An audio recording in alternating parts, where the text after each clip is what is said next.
Do we have to wait 3 right. seconds? We're waiting No, 3 seconds. No, We okay. don't. We are here. Hey, Johnita. Hello, Trish. Greetings, Earthlings. We've decided to just throw in a bonus podcast just because we can, and we're the boss. Exactly right. We can do whatever we want. We're the CEOs. Yeah. And we're on an official kind of break until 2021, but we just really felt, we're coming towards the end of 2020, and it really has been a massive year of reset, restructure, change, new foundations, and not just personally, like a lot of these restructure years are. It's been globally, and it's really forced a lot of us into change that we have been avoiding. Is she talking about me?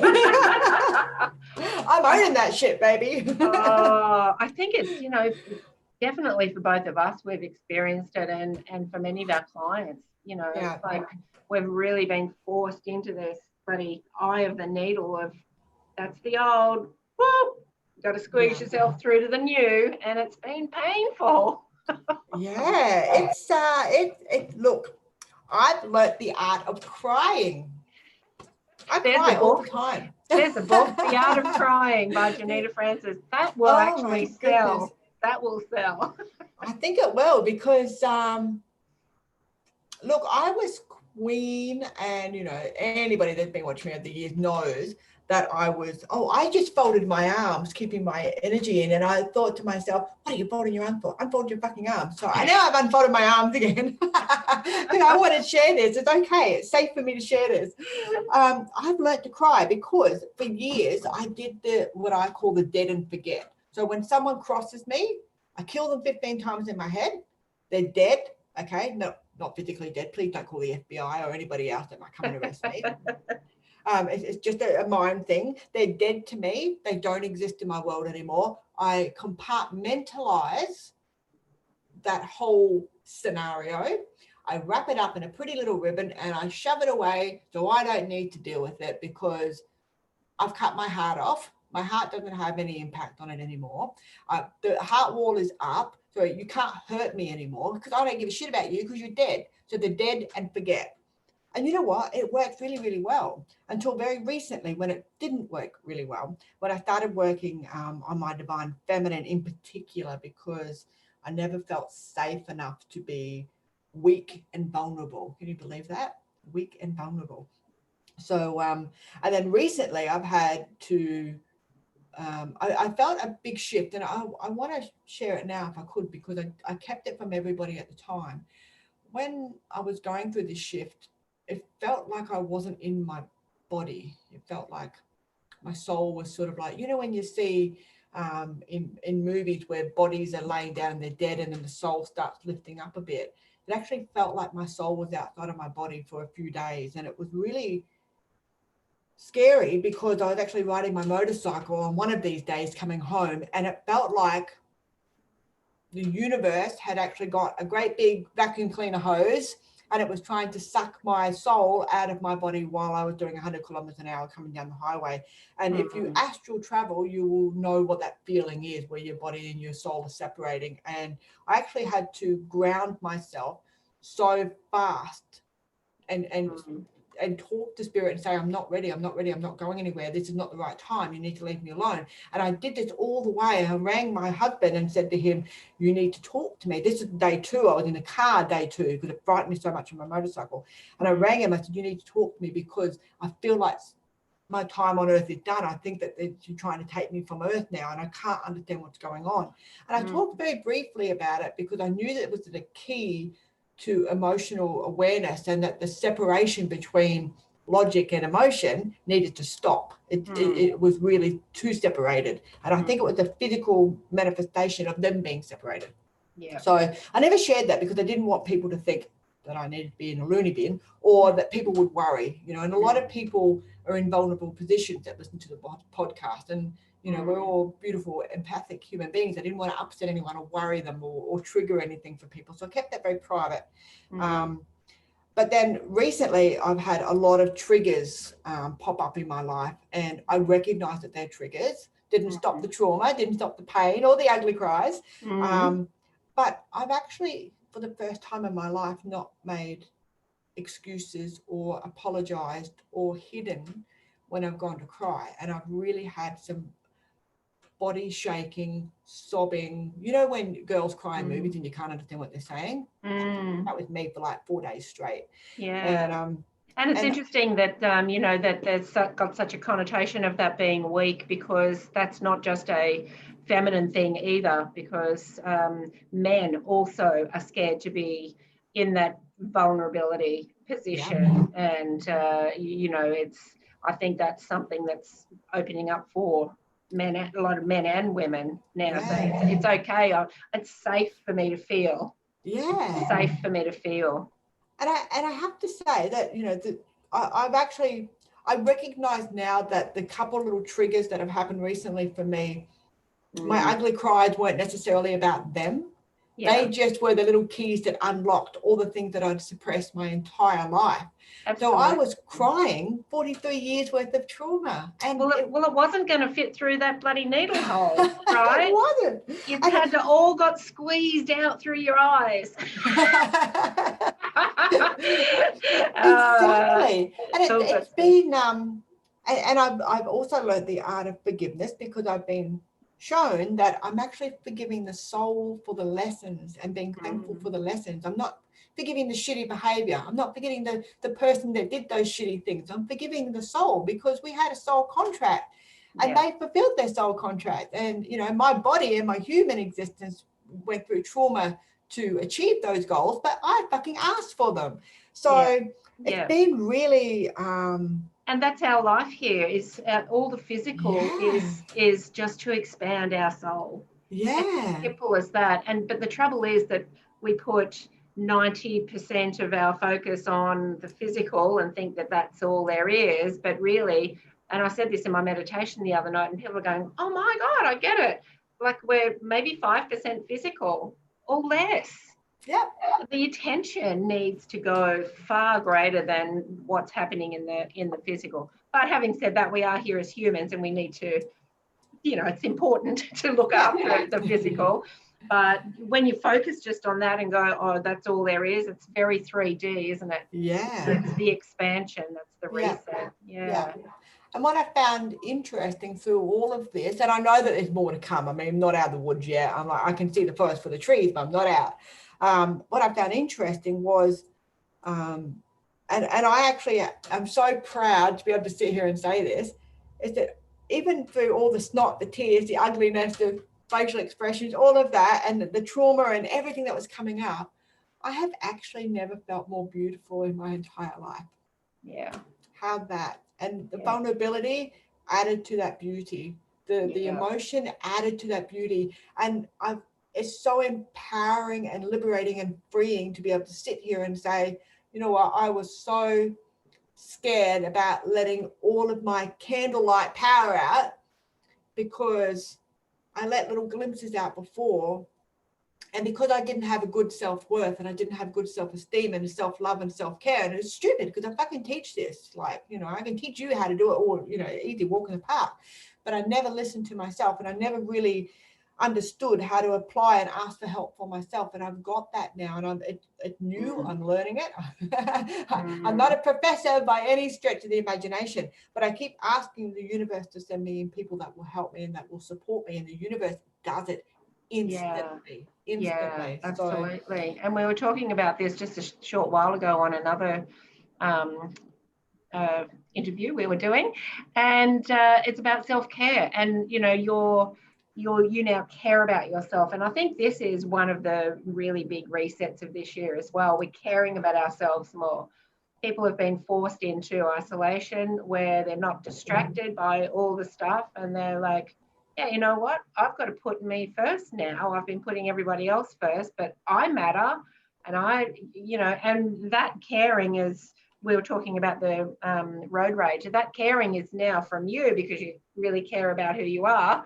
Yeah. You're extending that to other people now rather than road rage. Yeah. And the other thing that I noticed about myself was, because I'd had a lot of trauma around the opposite sex. I had a really poor viewpoint of them. I could be friends with nice men, but I'm referring to the lead protector or the lead love person, the intimate relationship.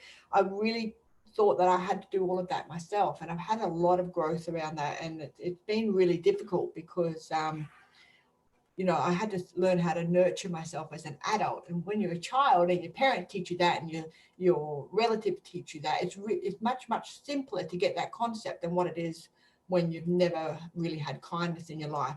And now I realize that all of these lessons, and although I signed up for pretty tough lessons, but all of these lessons, I've come out a really remarkable person, and I just can't wait to see what else I'm capable of doing. And And do you think that's kind of been the theme of this year as well? With oh God, yeah. Globally, it's not just a handful of people, is it? We've really been tested, and the things we thought we had control over, we lost control. Our jobs, our businesses, being able to just jump in our car and go and seeing someone, or going out to a restaurant, or hanging out at the pub, whatever your thing was that was taken from you. Mine was the gym, and I was fucking livid. Let me tell you now. They took my meditation space away. They took the thing I loved most, the me time. They took it all away.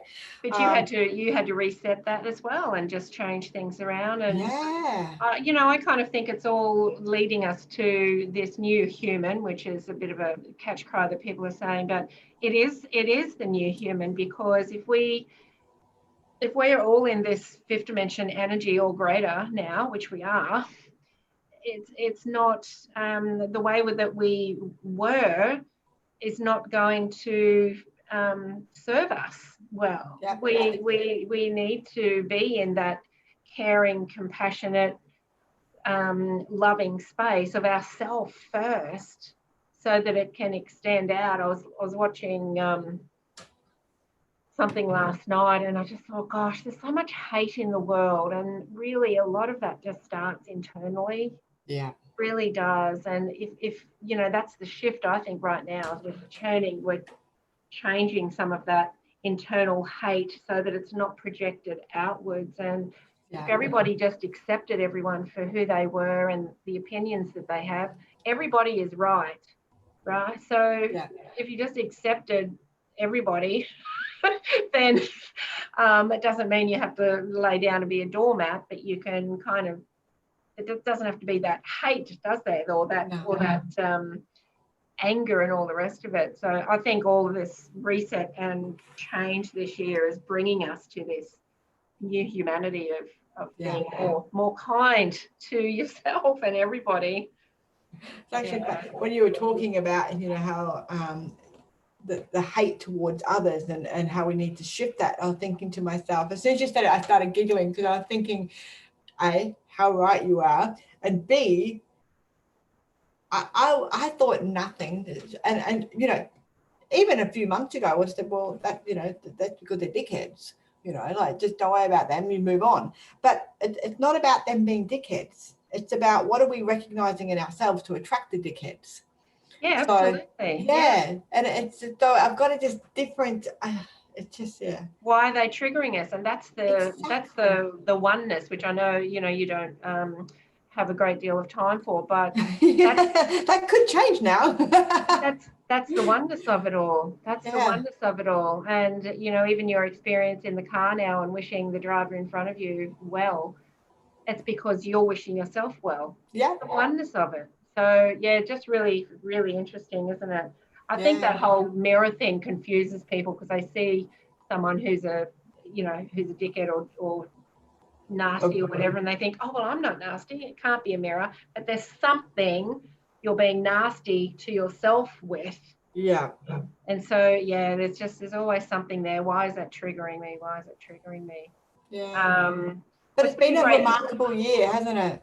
It has, and it's been a great year of change for me too. And I've had many setbacks, resets, all sorts of stuff. But coming up to the end of the year, I've had probably one of the biggest one of the biggest changes, I think, for me, which is really putting me in a good energy moving forward to next year. And, you know, it's the end of a 10-year cycle for me as well of this work that I'm doing. And I realized yesterday or the day before, it's fairly recent, I realized that, you know, the idea and the picture and the outcome that I had of how I would serve my purpose just does not fit my energy anymore. And yet I've been pushing and pushing. And as you know, it's been, despite all of the accolades and the all the rest of the stuff that's happened to me this year and in previous years, I still struggle to get my business to a level that I want. And you know, so there's two things I've really learned, which might help people if you're listening. The first thing is that I need to just change my. I've changed my attitude on it already. I don't need to. I have. So I am my purpose, and you are your purpose, and we all are our own purpose. We don't need a particular scenario to live out our purpose. Yeah. I don't need 1,000 clients to be my purpose. I'm already my purpose. And so that has been very freeing for me. That's powerful.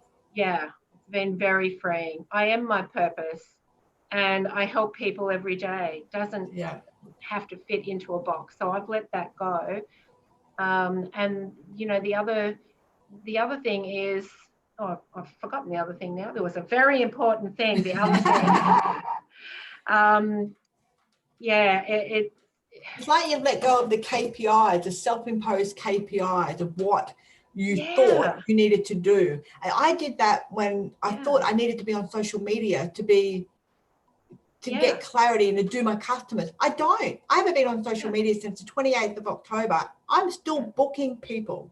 Nothing's changed. I've got a big psychic party coming up on the 6th of December. Nothing's changed. So I don't have to be on social media to do what I love to do. The right people will find you. And that was so freeing. So it's really freeing. It is. And as soon as I let go of that, I've you know, my business has picked up. So it's really interesting. But the other thing is that I did read something in a book by Tosha Silver recently that said, maybe your life this time was not meant to be a millionaire, or maybe your life this time you're not meant to do that.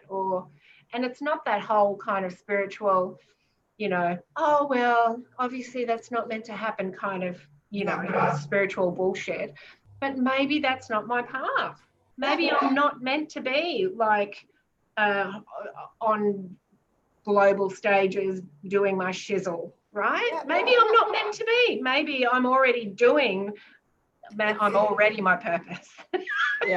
I heard a podcast a little while ago, and it was a husband and wife, and I cannot for the life of me remember their name, but you know what? It's irrelevant because I got so much out of this podcast. I got exactly what they needed me to get, and now I can't bloody find it again. Good on you, Insight Timer. But that aside, this husband and wife were talking about, or the husband in particular was talking about this man who did not deem himself to be successful because he only ever had one student that he taught his entire life.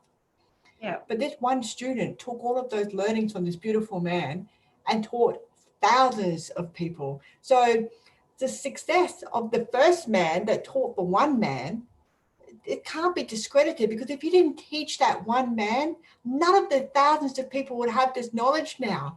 So success is so different. It wasn't his path to teach 5,000 people. It was his path to teach the right person, the right receptor. The right person would then take it and do what they need to do. Everybody knows that first person's name because he's the creator of this. That's it. But, you know, I have felt, and I know some of my clients as well. I love that. Yeah. Yeah. And I have felt like that person, though. I have felt like that person, but I've got a goal of being successful, but then it just doesn't happen the way that I wanted to. And letting that go now is very freeing because I have changed thousands of lives.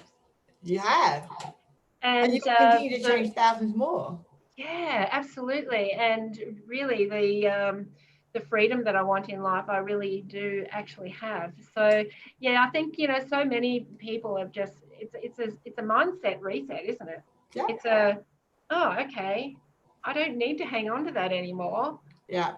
I'm free.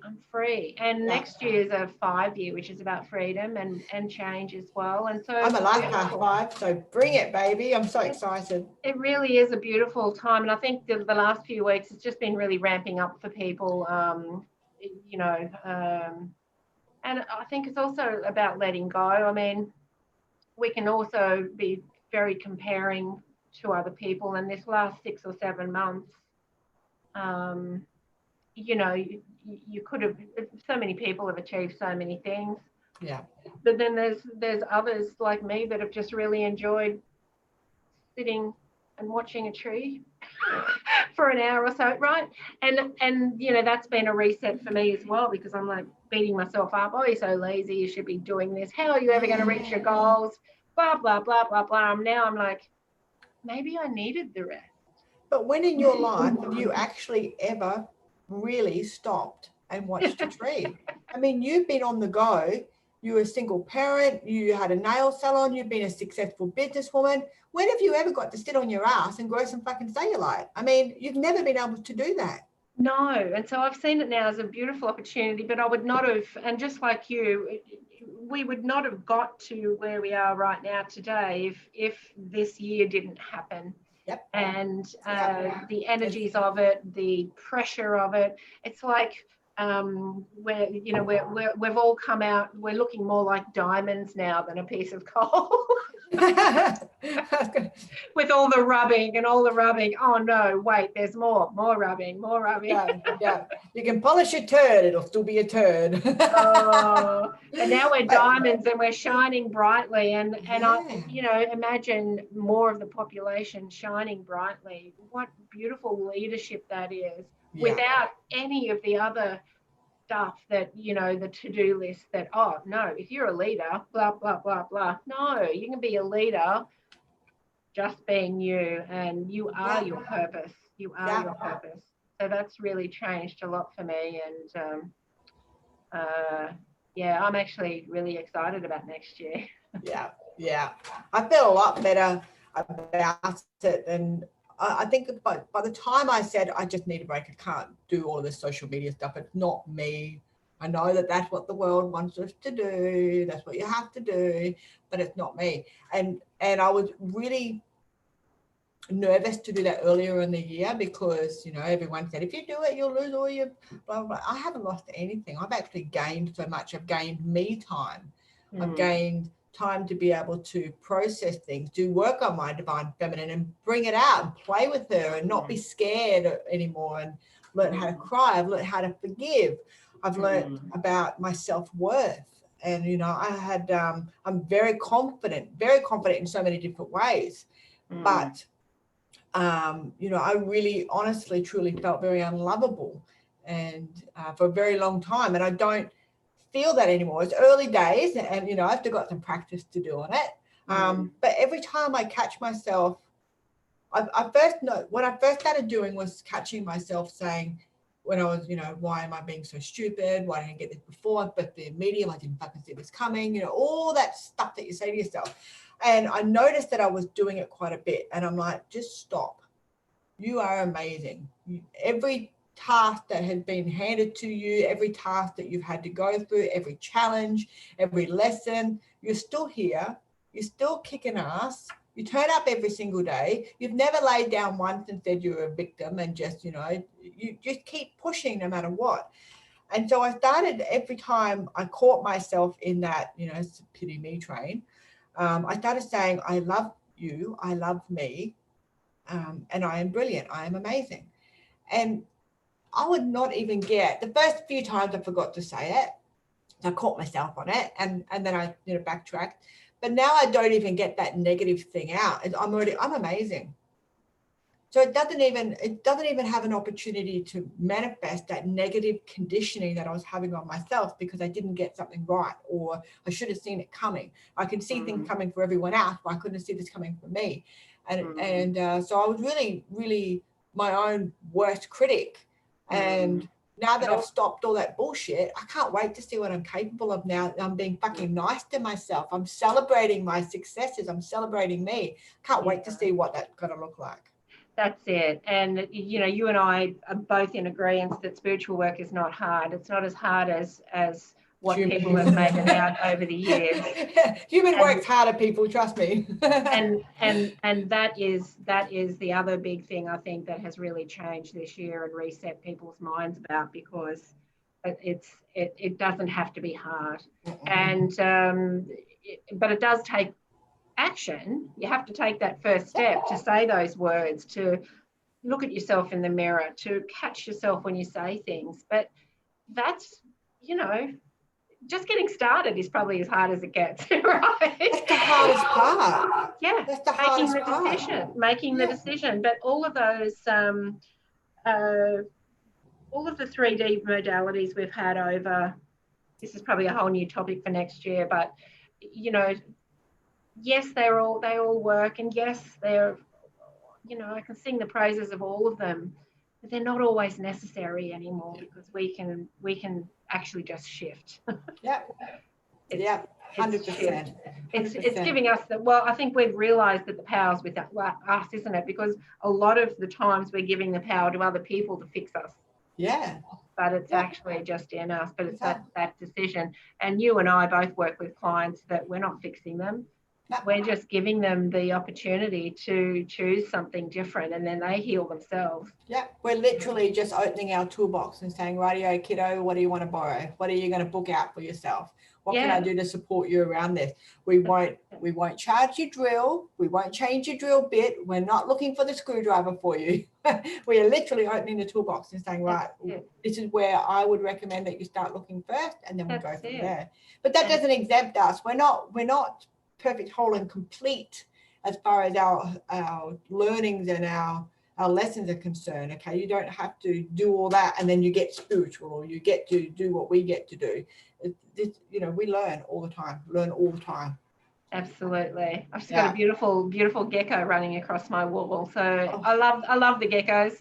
Some people hate them. My daughter used to hate them when she lived in Townsville because they just overtook her house. Oh yeah, they're kind of they're starting to overtake mine too. But I just feel a lot of good luck every time I see one. So I'm like, yay! So yeah, okay. Well, interesting, and I think we'll all be experiencing tough times, you know, in the course of life over the next however many years as well. But it has been a very focused and very concentrated this year, but it has brought us through to the other side, and being, you know, more loving towards ourselves, which actually then spreads out to love and kindness to everyone else. And so yeah, so that's it for the year, hey? And, you know, I hope everyone who's listening has a really great Christmas. Be where you're appreciated. Go where you're appreciated, and go where there's kindness. Yeah. Don't stay where there's no kindness. No. Be kind to you first, and then you won't even have to think about it. Because if you're kind to you, you won't put yourself in those situations. So you won't even attract them into your life. That's it. So that would be my Christmas message. Be kind to yourself, and when you're extending kindness and compassion and love to everyone, start with you first. Exactly. Yeah. I think my message for Christmas is go where the food is the best. Perfect. You're welcome. Namaste. Always find out what's on the menu when you get your multiple invitations. Find out who's got the best food. Go there. Go there. Perfect. Yeah. Can't tell I was born year of Taurus, can you? Awesome. All righty. Merry Christmas, everybody, and Happy New Year as well. And we'll see you all again very soon for series 2 of our Guided Life podcast. Thanks, guys. Bye. See ya.